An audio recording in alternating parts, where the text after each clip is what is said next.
Mark of Zorro, a classic if there ever was one. Few are worthy of that title, and the Mark of Zorro truly deserves it.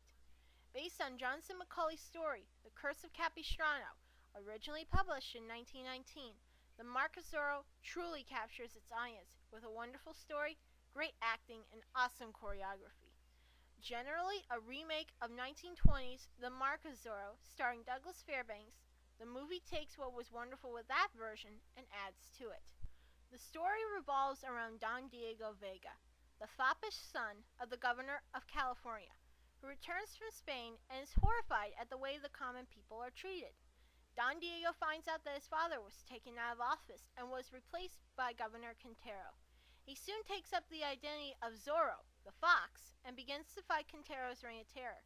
In the meanwhile, he romances the governor's beautiful niece Lolita, and also flirts with the governor's wife, filling her head with all the pleasures of Madrid and raising her desire to move there with her corrupt husband. He also has to fend off the governor's strongest henchman, the malevolent Captain Pasquale. The hero's calling card is the letter Z, slashed with a saber into whatever surface is handy. The acting is excellent. Tyrone Power is wonderful as Don Diego.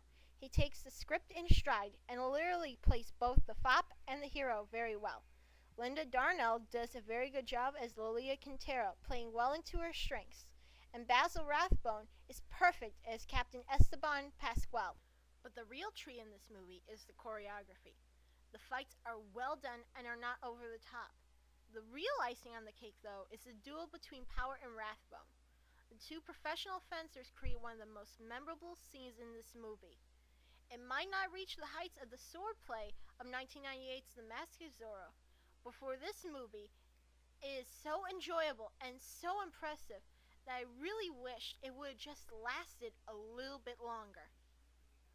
The film is relatively short, only about an hour and 34 minutes, but even in that amount of time, the film definitely satisfies. If you are a fan of The Mask of Zorro, are just Zorro fans and never got the chance to see this movie, are fans of old movies, or have just not heard of it, I highly recommend this film. For those who really don't like old movies because they are in black and white, I must say to try and drop that idea for at least an hour and see this movie. I think you might enjoy it. I give it a 5 out of 5.